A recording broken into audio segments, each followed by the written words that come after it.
회당에서 가르치시는 모습이 있었다는 것을 다시 한번 이야기하고 있습니다.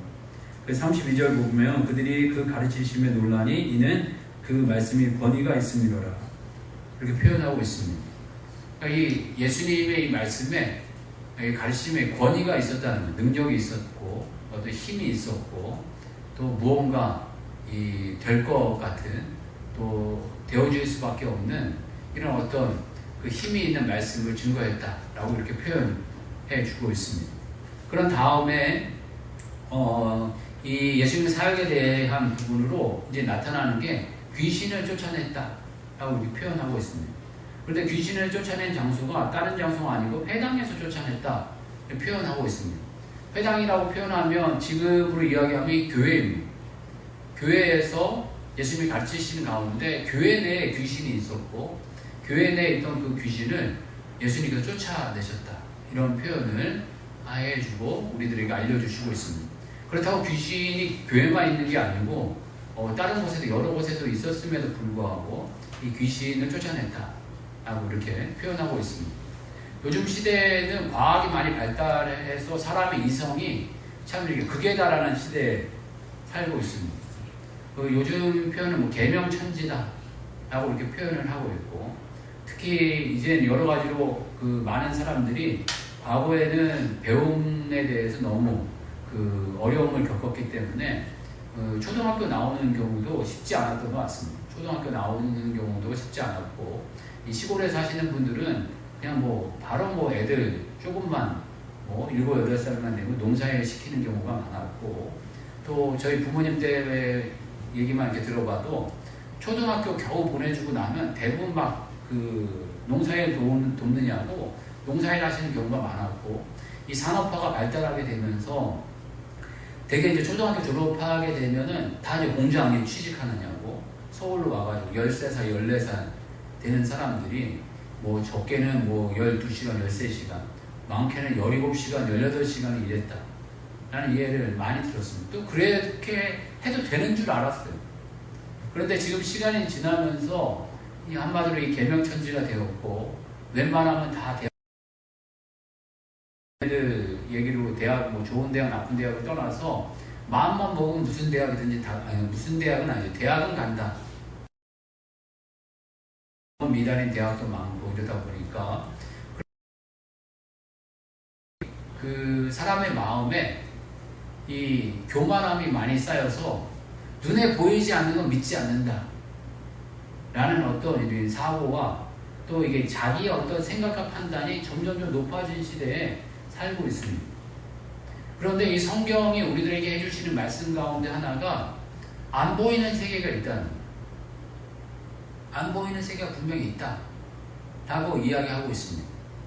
우리 육신을 가르쳐서 영혼 육으로 나누는 분이 있고 영과 육으로 나누는 분들이 있는데 이게 논쟁이 많이 있습니다.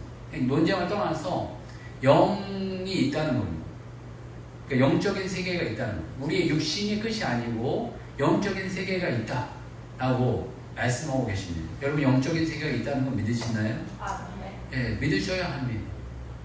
제 말이 아니고 이 성경 곳곳에 영적인 세계가 있다는 것을 말씀하고 계십니다. 이 누가는 상당히 엘리트입니다. 그러니까 이 바울도 참 엘리트였고 그 다음 이제 당대의 최고의 엘리트라고 할 만큼 교육을 잘 받았고 이 바울은 교육적인 부분이나 어떤 이 신학적인 부분이나 이 문학적인 부분이나 다양한 부분에 아주 탁월한 분이다. 이 어떤 면에서 이 바울이 쓰신 서신은 교육적인 측면에서 보면은 이 정말 탁월하게 이 서신을 썼다라고 이렇게 표현을 하고 있습니다. 제가 그런 걸 정확하게 알아볼 만큼 탁월한 눈이 있는 건 아니지만 이 로마서라든가 이런 서신에서 보게 되면 주제를 정하고 풀어나가고 주제를 정하고 풀어나가고 다시 반복하고 이런 어떤 과정들을 통해서 교육적인 측면에서 아주 탁월한 서신이다 라고 이렇게 표현하고 문학적으로도 타고나다 라는 이야기를 하고 있습니다. 그런 탁월한 분이 오늘 이 주제에 먼저 이야기하고 싶은 거는 영적인 세계가 있다는 거예요. 마귀가 있다. 어둠이 있다. 라는 것에 대해서 이야기를 하고 있습니다. 여러분 영적인 세계가 있다는 것을 저희들이 믿고 사는 삶이 되기를 주 이름으로 축복합니다. 이게 영적인 세계는 또 말로만 해갖고 들어갖고는 몰라요. 자기가 어떤 존재가 아니라 죄를 범함은 이런 과정 가운데 창조된 것으로 표현을 하고 있습니다. 그래서 어떻게 창조됐나는 모르겠지만 하여간 하나님의 창조물 가운데 모든 것이 다 완벽했지만 이 타락된 존재로서 어떤 면에서 피조물 가운데 나타난 존재다라고 표현하고 있습니다. 그런데 이제 천사의 타락으로 이야기하고 있습니다. 천사의 타락으로 이 마귀라는 존재가 만들어졌고 이 마귀라는 존재가 있는데 마귀라는 존재가 그렇게 예수 그리스도 안에서 두려워할 존재는 아니지만 무시할 존재도 전혀 아닙니다. 사람보다 탁월한 자고 또 천사보다도 탁월하다. 천사를 대적하고 천사를 막고 이런 어떤 존재다라고 표현하고 있습니다. 그런데 예수 그리스도께서는 마귀를 제압하신다. 정말 이 마귀가 예수님을 시험까지 한 존재임이었다라는 것을 초반부터 이야기를 했지만 이 나중에 와서 여기서 또 이야기할 때 마귀를 잠재울 수 있는 분이다. 마귀를 없앨 수도 있는 분이다 라는 것에 대해서 오늘 이 본문에서 말씀해 주고 계십니다. 그러니까 영적인 세계에 어떤 답을 주실 수 있는 분, 또 영적인 세계마저도 다스리는 분이라는 것을 이 본문에서는 말씀해 주고 계십니다. 나중에는 자연 세계를 다스릴 수 있는 분이라는 어떤 표현 가운데서도 이 마태복음 같은 데 거 보게 되면 무리를 걷기도 하시고 풍랑을 잠잠하게도 하시는 이런 모습을 보여주고 계십니다. 그러니까 예수님께서는 이 영적인 세계뿐만 아니라 이 육적인 세계와 이 모든 자연 만물을 다스릴 수 있는 분이다라는 것에 대해서 말씀해 주고 계십니다. 그래서 이 영적인 세계 가운데 저희들이 두려워해야 할 것은 천국과 지옥이 있다는 거예요. 와, 인생 있어? 그냥 열심히 먹고 즐기고 놀다가 죽으면 그만이지 라고 생각하는 어리석은 사람들이 많이 있습니다. 인생 있어? 먹고 즐기고 죽으면 그만이지 라고 하는 이 표현은 나는 개돼지 같아. 개돼지와 다른 게 뭐가 있습니까? 이 세상뿐이라고 한다면 이 먹고 즐기고 살다가 죽는 이 인생 가운데 무엇이 있겠습니까? 하나님께서는 인간을 그렇게 만들지 않으셨습니다. 하나님 인간을 만드실 때에 태초부터 분명하게 창세기 이야기하고 있습니다. 나의 모양, 나의 형상대로 인간을 만들었다 라고 이렇게 표현하고 계십니다. 하나 말 그대로 우리 안에는 신의 성품이 우리 안에 있다라는 거죠. 어떤 분은 그런 얘기도 하시더라고요. 많은 이 동신분들은 네 발로 걷는 경우가 많이 있지 않습니까? 한마디로 우리는 기어다닌다 이렇게 표현합니다. 이렇게 사자나 표범이나 이런 것들은 참으로 멋있게 달리고 직립보행이 안 된다. 한마디로 우리가 인간이 가질 수 있는 인간의 어떤 조롱성 가운데 네 발로 기지합니다. 서 있는 것 자체가 하나님께서 주신 위험 가운데 하나다 라는 어떤 표현도 하고 있는데 이 세상의 모든 피조물과 다르게 우리가 서서 걷고 위험 있게 있을 수 있는 또 네 발로 이렇게 기는 경우는 특별한 경우 아니면 없죠. 하고 있습니다. 그러나 그 위험을 넘어서 하나님께서는 신의 속성을 우리들에게 주셨는데 그 신의 속성을 지정의로도 표현합니다. 이 동식물과는 다르게 탁월한 지적이 있고 타고난 의지력이 있습니다. 우리들에겐 이러한 어떤 탁월성을 갖고 있는 것을 넘어서 이제는 하나님께서는 우리 인간들에게 주시는 그 성품 가운데 신의 성품에 참여하는 자가 된다라고 표현하고 있습니다. 이로써 그 교배롭고 지극히 큰 약속을 우리에게 주사 그 약속으로 말미암아 너희가 정욕 때문에 세상에서 썩어질 것을 피하여 이제는 신성한 성품, 이 신성한 성품이라고 개역개정을 이야기했는데 개역 한글판에서는 신의 성품이라고 표현합니다. 그러니까 신성한 성품, 신의 성품에 참여하는 자가 되게 하려 하셨느니라 라고 표현하고 있습니다. 그러니까 인간을 개돼지같이 만들지 않으셨다는 거예요. 하나님께서 우리들에게 하나님의 모양, 하나님의 형상, 신의 성품을 넣어주셔서 그 신의 성품에 참여하는 자로서 우리를 독특하고 놀랍게 우리를 만들어 주셨다는 겁니다. 그래서 그 놀랍고 독특한 모양과 형상대로 살기를 주님 원하시는 것입니다. 그런데 그렇게 살지 못하고 그 죄악 속에 빠져 있는 자들은 하나님의 공의 가운데 심판하신다는 거예요. 분명히 심판을 여러 곳에서 많이 이야기하십니다. 특히 마태복음 25장이 긴 장인데 마태복음 25장 내에서는 심판만 이야기하십니다. 다른 곳에서도 곳곳에서도 많이 이야기하십니다. 그런데 거기 보게 되면 심판에서 10처녀 비유 가운데 이 5처녀는 신랑이 혼인잔치에 들어가고 미련한 슬기로운 5처녀는 이 신랑의 잔치에 들어가고 이 미련한 5처녀는 신랑의 잔치에 못 들어가는 이것을 비유해서 말씀해 주고 계십니다. 달란트 비유 가운데서 5달란트 가진 사람은 5달란트를 남겨서 2달란트 받은 사람은 2달란트를 남겨서 주인의 즐거움에 참여하지만 참여하지 못하는 이 1달란트 가진 자, 이 미련한 자가 있다 라고 표현하고 계시고 또 마지막에는 의인과 악인을 주님을 잘 섬긴 사람, 연약한 자를 잘 섬긴 사람은 주님께서 오른쪽에 왼쪽에 구별하여서 맨 마지막에 심판이 있다 라고 표현하고 계시면서 25장 맨 마지막 절에 이런 표현하고 계십니다. 그들은 영벌에 의인들은 영생에 들어가리라. 분명히 이렇게 이야기하고 계십니다. 주님께서는 우리의 삶 가운데 영생에 들어가는 길이 있고 또 영벌에 들어가는 길이 있다는 것을 계시록에서도 그런 표현을 많이 하고 계십니다. 계시록 자체가 이야기하시다가 계시록 후반부 가서는 이제 결론을 통해서 이제는 벌 받을 자와 축복받을 자를 이야기하고 계시는데 계시록 20장 15절을 보게 되면 누구든지 생명책에 기록되지 못한 자는 불못에 던져지리라.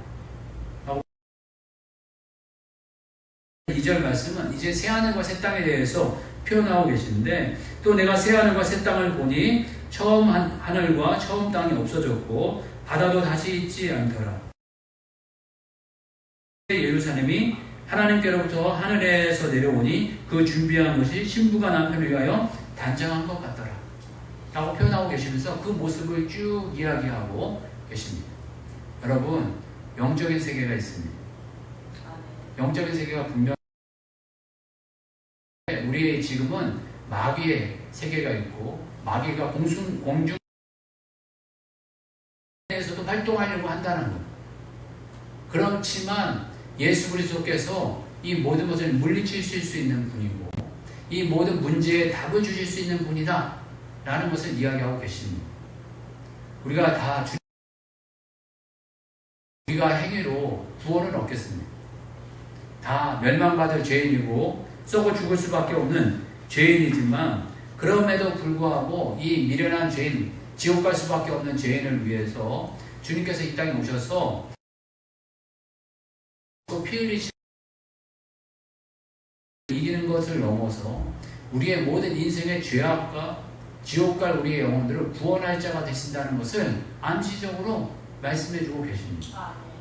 여러분, 이 믿음으로 말미암아서 저희들의 삶 가운데 우리의 영적인 세계에 답을 주시는 분, 영적인 세계의 구원자, 우리의 어둠에서 빛으로 오게 하시는 분이라는 확신을 가지고 저희들이 나아가고 또 이 세계 가운데 이 영적인 세계의 승리자가 계심을 또 우리의 영적인 어둠을 거두어 주실 분이 계심을 저희들이 믿고 경험하고 누리고 나누어가고 증거하는 인생이 되기를 바랍니다. 두 번째로 또 예수님께서 하시는 사역은 또 예수님이 하신 사역 가운데 많은 사역을 병자를 고쳐주시는 사역을 많이 해주셨습니다. 여기에 보게 되면 예수님께서 이렇게 병자를 모시자 수많은 사람들이 모여들기 시작했습니다. 여기 보게 되면 그 베드로의 장모의 열병을 고쳐주십니다. 고쳐주시자 그 소문이 났겠죠. 열병을 고쳐주셨다. 그러니까 이 주변에 있는 동네 사람들이 다 모였던 것 같습니다. 40절, 41절입니다. 같이 한번 읽어보겠습니다. 40절, 41절 같이 읽겠습니다. 시작. 해질 무렵에 사람들이 온갖 군자들을 데리고 나오매 예수께서 일일이 그 위에 손을 얹으사 고치시니 여러 사람에게서 귀신들이 나가며 소리질러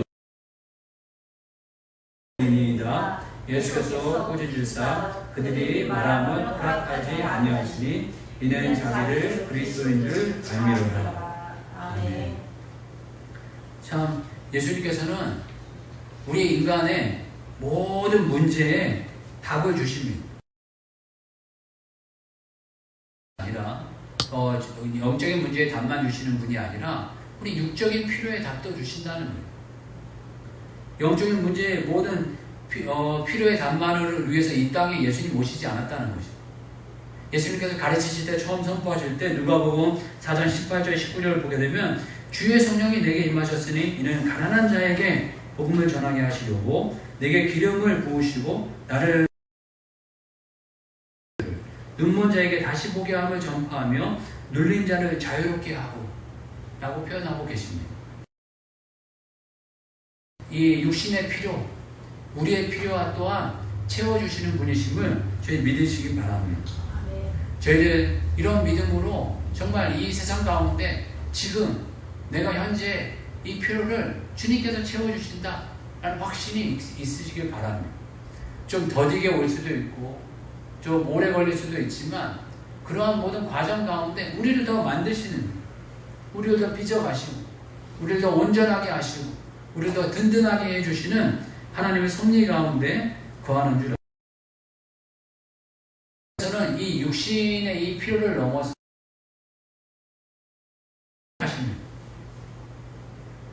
이 육신을 어떤 이 영혼을 우리의 이 마음을 완전히 새롭게 해주십니다. 우리의 인생을 새롭게 해주십니다. 그런 어떤 표현 가운데 우리가 중생, 거듭남, 새 생명, 새 피조물 이런 표현을 쓰게 됩니다. 예수 그리스도를 믿으면 우리가 영적으로 거듭날 뿐만 아니라 육적인 어떤 생각과 마음 자체가 거듭나지게 됩니다. 그러니까 중생하게 됩니다. 새 피조물이 됩니다. 여러분 예수 그리스도를 믿음 안에서 우리가 거듭났다고 확신하시나요? 새 피조물이 됐다고 확신하시나요? 이런 확신이 있어 주시길 바랍니다. 우리 예수 그리스도를 믿는 순간 우리도 알지 못하는 순간에 우리는 거듭나게 되었습니다. 우리 새 피조물이 되었습니다. 그럼 새 생명을 얻은 자가 되었습니다. 요한복음 3장 3절을 보게 되면 예수께서 대답하여 이르시되 진실로 진실로 내게 이르노니 사람이 거듭나지 아니하면 하나님 나라를 볼 수 없느니라 라고 표현하고 계시고 고린도후서 5장 17절 보게 되면 그런즉 누구든지 그리스도 안에 있으면 새로운 피조물이라 이전 것은 지나갔으니 보라 새 것이 되었도다 라고 표현하고 계시고 우리가 새 생명을 얻었다는 것, 새 사람이 되었다는 것에 대해서 많이 말씀해 주고 계십니다. 우리가 구원은 믿음으로 얻습니다. 그리고 죄사함도 믿음으로 얻습니다. 그러나 새 생명, 새 피조물이 되어서 새 생명의 삶, 새 피조물의 삶 이것을 점점점 성화한다. 또 영화롭게 된다. 라고 표현합니다. 이 새 생명의 삶은 우리의 의지가 필요합니다. 또 우리의 어떤 그 훈련이 필요합니다. 우리는 끊임없이 주님 오실 그날까지 온전하게 되어져 가도록 예수님 닮도록 훈련해야 되겠습니다. 연단해야 되겠습니다. 에베소서 4장 22절에서 24절 보면 이런 표현을 해주고 계십니다. 한번 이건 찾아보겠습니다. 에베소서 4장 22절에서 24절입니다.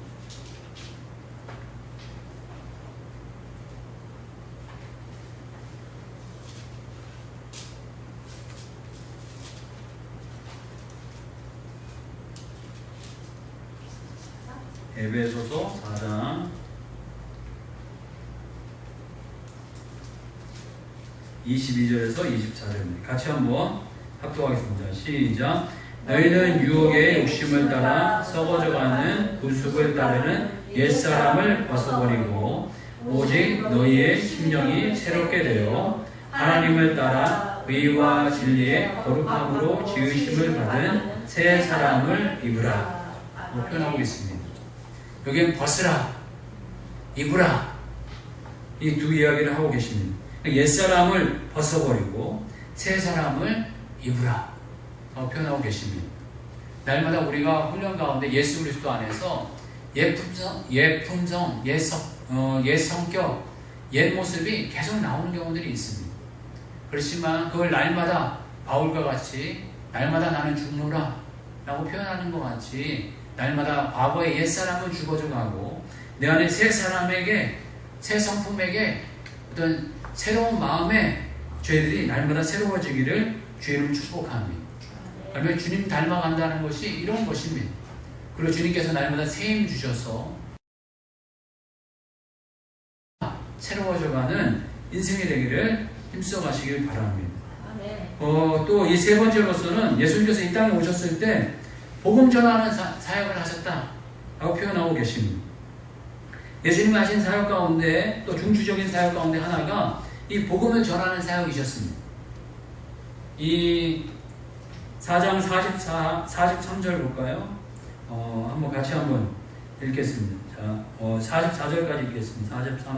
4장 43절, 44절 같이 읽겠습니다. 시작. 예수께서 이르시되 내가 다른 동네들에게서도 하나님 나라의 복음을 전하여야 하리니 나는 이 일을 위하여 보내심을 받았노라 하시고 갈릴리 여러 회당에서 전도하시더라. 아멘. 예수님이 자신이 오신 이유가 전도 때문에 오셨다는 예수님이 하신 사역이 바로 이 복음 전도 때문에 오셨다라고 말씀하고, 여러분 이 복음이 다른 누구에겐가 전할 만한 내용인가요? 꼭 전해져야 될 내용인가요? 여러분 꼭 전해져야 될 내용이고 또 전할 수밖에 없는 내용이라는 확신이 있으시길 주님을 축복합니다. 예수님께서는 이 세상 속에 되어 있는 영혼들에게 새 생명을 주시는 분이라는 것, 또 영적인 어두움의 문제를 완벽히 해결해 주신 분이라는 것을 이 세상에 알려주시고 또 깨닫게 해주시기를 원하셨습니다. 그리고 이 어둠에 매여 있는 사람들에게 새로운 삶, 새 생명의 삶, 중생의 삶, 새 피조물의 삶을 심어주시기 위해서 이 땅에 오셨습니다. 이러한 이 사건은 몇몇 사람들만 알아야 될 사건이 아니라 모든 사람들이 다 알아야 될 사건이라는 것을 이 사역을 통해서, 이 모습을 통해서 보여주고 계십니다. 저와 여러분들에게도 이런 확신이 있기를 주의를 축복합니다. 영적인 문제에 답을 주시는, 또 육적인 문제에 답을 주실 뿐만 아니라 우리들에게 새로운 성품, 새로운 길, 거듭날 수 있는 길이 있다는 것을 저희들이 확신하고 누려가기를 바랍니다. 그런데 이러한 부분에서 탁월한 분이 계세요. 정말 이러한 걸 탁월하게 깨닫고 탁월하게 실천한 분이 역시 바울 사도이시죠. 바울 사도의 이게 고백 보면은 곳곳에 놀라운 고백들이 많이 나옵니다. 사도행전 20장 24절을 보게 되면 내가 달려갈 길과 주 예수께 받은 사명 곧 하나님의 은혜의 복음을 증거하는 일을 마치려 하면은 나의 생명조차 조금도 귀한 것으로 여기지 아니하노라. 죽음을 두려워하지 않는 자 앞에 감당할 사람이 누가 있겠습니까? 그리스도인들은 정말 세상이 감당 못할 사람들입니다. 죽음을 두려워하지 않는데 누가 감당을 하겠습니까? 이 바울은 말만 이렇게 하고 지낸 게 아니라 삶으로 그걸 또 나타냅니다. 고린도후서 11장 24절에서 28절을 보게 되면 유대인들에게 40에서 하나의 감암매를 5번 맞았으며 3번 태장으로 맞고 1번 돌에 맞고 3번 파선하고 일주야를 깊은 바다에서 지냈으며 여러 번 여행하면서 강의 위험과 강도의 위험과 동족의 위험과 이방인의 위험과 신의 위험과 강야의 위험과 바다의 위험과 거짓 형제 중의 위험을 당하고 또 수고하며 애쓰고 여러 번 자지 못하고 줄이며 목마르고 여러 번 굶고 춥고 헐벗었노라. 이 외의 일은 고사하고 아직도 날마다 내 속에 눌리는 일이 있으니 곧 모든 교회를 위하여 염려하는 것이라. 참 놀라운 분이라는 생각이 듭니다. 참 이런 분을 담기에는 너무나 감당하기 어렵다. 라는 생각이 들게 됩니다. 복음 전하는 자는 삶의 어떤 확신을 가진 자입니다. 어떤 삶의 방향성이 분명한 사람이 바로 이 복음을 만나고 새 피조물로 거듭난 사람입니다. 저와 여러분들에게 이런 어떤 확신이 있어지기를 주의 이름 축복합니다. 그리고 전도는 이렇게 부담스러운 일이 아닙니다. 이 세상에서 가장 행복하고 가장 달콤하고 가장 보람 있는 일이 전도입니다. 과정은 조금 힘들 수 있습니다. 그렇지만 전도는 정말 행복한 일입니다. 전도에서 새 생명을 낳아보세요. 그리고 전도에서 새 생명을 낳아서 그 사람이 점점점 성장하고 성숙해져 가는 과정을 보세요. 너무너무나 행복한 일입니다. 너무너무나 즐거운 일입니다. 자녀를 낳고 자녀가 예쁘게 성장하고 또 어릴 때는 뭐만 해도 예쁘잖아요. 웃어도 예쁘고 울어도 예쁘고 똥을 싸도 예쁘고 밥을 뭐 온천지 그냥 뭐 다 갖다 묻히고 밥 먹는데 그 먹는 거를 갖다가 뭐 얼굴에다 묻히고 땅에다 묻히고 다 묻혀도 다 예쁜 거예요. 다 예쁘게 보입니다. 이 새 생명을 낳을 때도 마찬가지입니다. 새 생명을 낳으면 모든 것이 다 예쁩니다. 다 귀엽습니다. 그러면서 내가 또 성장합니다. 돌보고 살아가면서 내가 또 그 성장하는 모습이 있습니다. 그리고 전도는 또 새 생명을 낳는 것은 우리의 면류관입니다. 바울 사도는 빌립보서 4장 1절에 이런 표현을 합니다. 그러므로 나의 사랑하고 사모하는 형제들, 나의 기쁨이요 면류관인 사랑하는 자들아, 이같이 주 안에 살아 라고 표현하고 있습니다. 그 전도의 제자들은 또 전도에서 나온 이 사람들은 우리의 면류관이라는 것, 우리의 면류관으로서의 제자들이다 라는 것을 말씀해 주고 계십니다. 그리고 예수님은 이 12제자를 세워놓고 난 이후에 십자가를 돌아가실 때 이런 표현을 하십니다. 다 이루었다. 정말 제자를 낳는 거 이 세상에 가장 기쁜 일이고 우리가 예수님처럼 후회하지 않는다. 다 이루었다. 라고 고백할 수 있는 유일한 길입니다. 유일한 길. 예수님이 하셨던 사역들 다시 한번 되새겨보고 기억하게 되면서 영적인 문제에 답을 주시는 분, 또 육적인 문제에 답을 주실 뿐만 아니라 우리들에게 새 생명을 주시는 분. 그렇지만 이분은 끊임없이 세상에 증거되어야 될 분입니다. 널리 널리 퍼뜨려야 될 분입니다. 이것을 저희들이 확신하면서 이 복음 전하고 이 능력을 누려가며 살아가는 인생 되기를 주님 축복합니다. 다시 한번 기도하겠습니다. 기도할 때 예수님 하셨던 사역을 다시 한번 되새기면서 저희들 예수님 더욱더 닮아가고 예수님이 하셨던 사역을 더욱더 이어가는 인생이 되게 해달라고 같이 한번 기도하겠습니다. 주여 한번 외치고 같이 기도하겠습니다. 주여 하나님 아버지, 참으로 저희들 예수님 닮아가기를 원합니다. 예수님 하셨던 사역을 더욱더 이해하기를 원합니다. 하나님, 주님이 이 땅 가운데 영적인 문제에 답을 주셨던 분이라는 것을 확신하기를 원합니다. 또 육적인 문제에 모든 답을 주실 수 있는 분이라는 것을 확신하기를 원합니다. 또 저희들에게 새 생명을 주시고 또 거듭나게 하시고 또 새 능력과 새 성품을 주시는 분이라는 것을 확신하면서 살아가기를 원합니다. 그걸 누려서 또 많은 인생들에게 예수님을 잘 증거하고 나누는 삶이 되게 하여 주시옵소서. 예수님을 땅 끝까지 증거해 가게 하여 주시고 또 많은 제자들을 낳을 수 있도록 주님 은혜를 부어주시기 원합니다. 또 그 제자들이 주님 안에서 건강하게 성장해가는 기쁨, 또 성숙해져가는 기쁨을 맛볼 수 있도록 인도해 주시고 예수님과 같이 다 이루었다 고백할 수 있는 삶이 될 수 있도록 주님 인도해 주시옵소서. 예수님 이름으로 기도드렸습니다. 좋으신 하나님, 이 미련하고 둔하게 깨닫는 이 인생 가운데 예수님 참으로 영적인 문제에 답을 주시